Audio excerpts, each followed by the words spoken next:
Hey, good afternoon, Professor. I found the topic of downward dumping to be very interesting. It was definitely a good topic to bring up, because definitely I feel like it's being happening right now. And I actually found a good example when I was doing a little bit of research on it. And it had to do with the current Trump administration. So when I was doing my research, I found that there was a case of dumping, or that it was happening with Canada, and it was basically what it was stating. It was that the U.S. warned Canada that they will impose a 20% tariff on lumber that they were exporting out here to the U.S. So dumping is definitely being an issue right now, and it's definitely happening. And just a little bit of definition what dumping is. Dumping is the export by a country or company of a product at a price that is lower in the foreign importing market than the price charged in the exporter's domestic market. So basically, what this means is that it's when companies are exporting products for and they're pricing them at a very low price, and I know this dumping. A lot of companies are actually very against it, even though that the World Trade Organization says that it is not illegal, it's legal in a way, but a lot of countries are very against dumping. And like we were talking about the Trump administration, so that's one of the situations where dumping kind of comes into place, and that's a kind of an example of what countries are willing to do to kind of stop dumping from happening. They impose tariffs on certain products, and just to kind of minimize the dumping that's being done by other countries into their countries. And like any other situation, there's some pros and some cons to dumping. Some of the pros, the main advantage is that you're selling at a very unfairly low price. So products who are being exported here, they're being priced very low, causing people who in this country who are selling similar products to even go lower on their price. So ultimately, what it benefits is the consumers. Consumers will pay much lower prices for these certain products that are being dumped onto a different country. Like we said, if there's pros, there's got to be some cons. So some of the cons are it's expensive to maintain. So you have a lot of companies undercutting each other. So prices just keep going down, and not much is being gained from there. And the another con is retaliation by trade partner.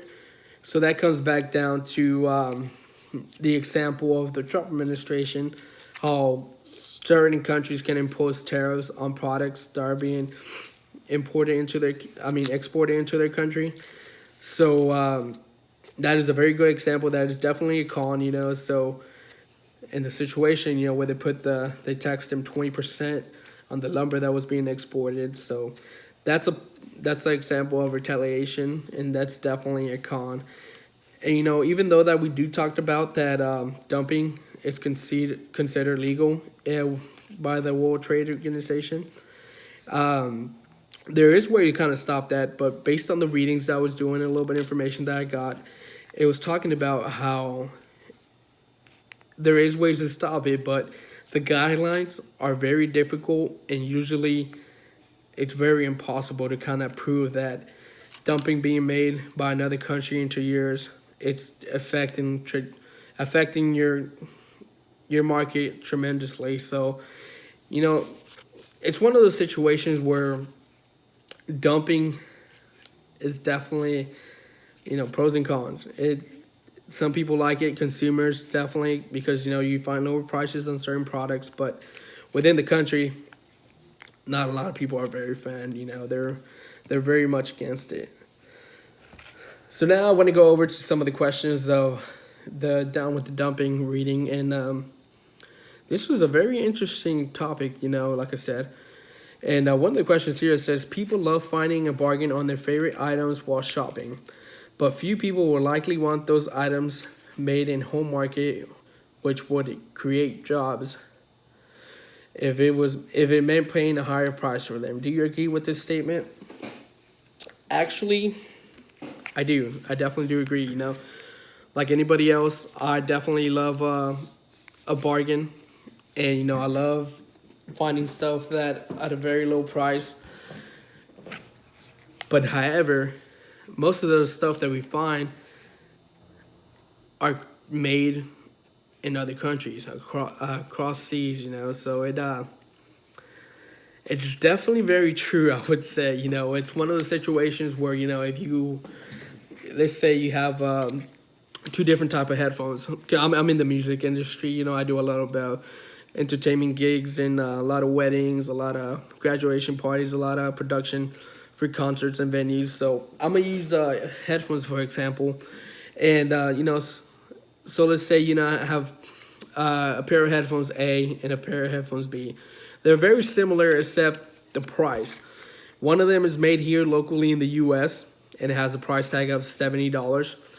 And then another one's made in Japan and it has a price tag of $30. It's definitely a huge difference, and I feel like a lot of people would definitely go with the lower price headphones, even though that these that were made in the U.S.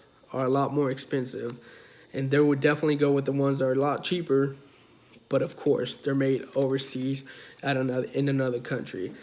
So I'm afraid that a lot of people actually are doing this, instead of picking the products that are made here domestically, they are choosing the products that are made overseas.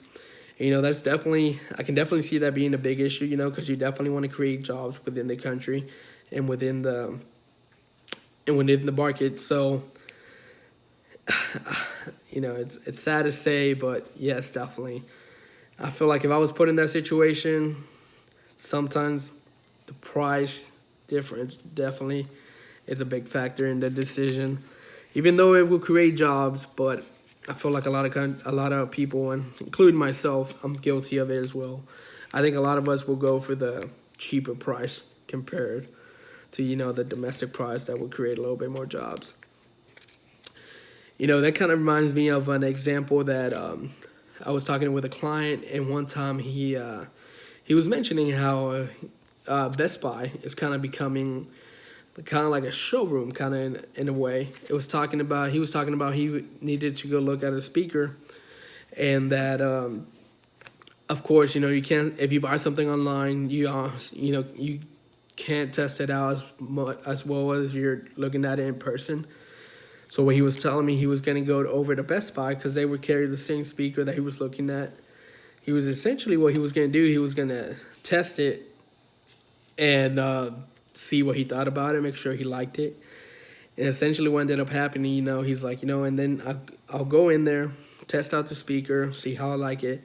And what he would do, he would go home, look up where he can get the best price. And most of the times he said that if he needed to do something, he'll go to Amazon.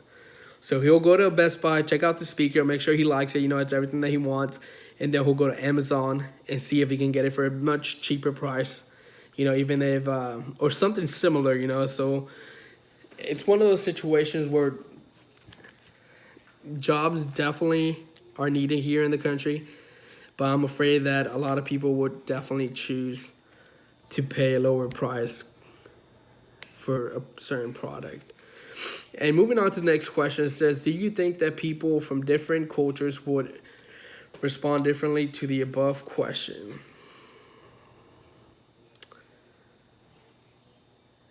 I would say they do. I think they would just respond differently. Let's take Mexico for example. Mexico kind of depends on, there's a lot of street vendors, there's a lot of local people who sell stuff on the streets, and I feel like they will be more compassionate or to pay a little bit higher price to kind of help their people out, just because the poverty or the income rates are a little bit different within the countries. But I definitely do think they would probably just respond differently than than the first question because, like I said, me myself, I like a good deal. I mean, who doesn't, right? And but I do feel like people from different cultures do have different beliefs, and I feel like some of them do. Like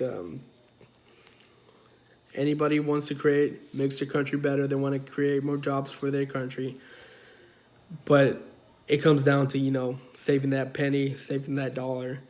So I definitely do think that it might be it's tough. That's a tough question because I feel like in my mind I want to say yes, they'll react differently just to help their economy out. But also I want to say no because everybody, of course, they're trying to save that penny or two, which definitely caused a big conflict. And a little bit of what I was reading here, dumping is definitely an issue that we really don't think about, or it's not very too much on the news. But it like I was kind of surprised to see that with the Trump administration, what I was reading about Canada being they imposed a 20% tariff on lumber just because they were exporting so much lumber out that it became an issue where they felt that they needed to put a 20% tariff on there. And back to the Amazon story. So Amazon they have a reputation for having anything that you want, and a lot of stuff that they sell on there, a lot of them, unfortunately, their products there are not made in the U.S. Unfortunately, they are made like in China. Let's face it. You see that it's like when you see that American flag, and you see the tag on there and it says "Made in China." So it's one of those ironic things, that I feel like we definitely need to shop local, and we definitely need to keep the money flowing within our country and create more jobs for the future. And another example, right down where I'm working at, they're doing some construction in the city, and it's a major construction on the roadways, and a lot of problems that they're experiencing are that due to the construction, there is a lot of traffic building up, and unfortunately, a lot of the small businesses are suffering because of the construction. Not a lot of people are able to get to their shops, or some of their entrance ways are being closed down. So what the city is doing, they're offering $1,000 for them to essentially advertise, and it's like, hey, we're open for business. So I feel like they're definitely helping out the small businesses, but I feel like shopping local will definitely help, especially with right after Black Friday, you have the Shop Small initiative that has been around for a few years now. And I definitely think those are definitely important because you definitely want to keep local businessmen around, those small mom and pop shops, keep money flowing. I feel like small businesses are definitely a big part of this environment, and you have to help them out. I feel like that my example with the construction that it's happening where I'm at. A lot of small businesses are losing customers just based on situations out of their control. So I feel like shopping these small local businesses would definitely help out the economy and definitely create more jobs. We definitely want to keep the unemployment rate down, and I feel like creating jobs is definitely very important. So, I mean, if I can, most of the time I'll try to buy products that are made here in the U.S., but like I said, there's one or two, a couple times where, unfortunately, that price and that money factor comes into effect. But overall, just to kind of conclude, dumping is definitely something we all need to watch out for. And if we can, we got to shop small, shop domestic, purchase products made here in the U.S. if we can. But unfortunately, there's those unseen circumstances where we can't. But definitely, it was nice learning about dumping, and I'm very excited. I'm definitely glad I got to get a little bit more information on it. And thank you, Professor. Hope you have a good night.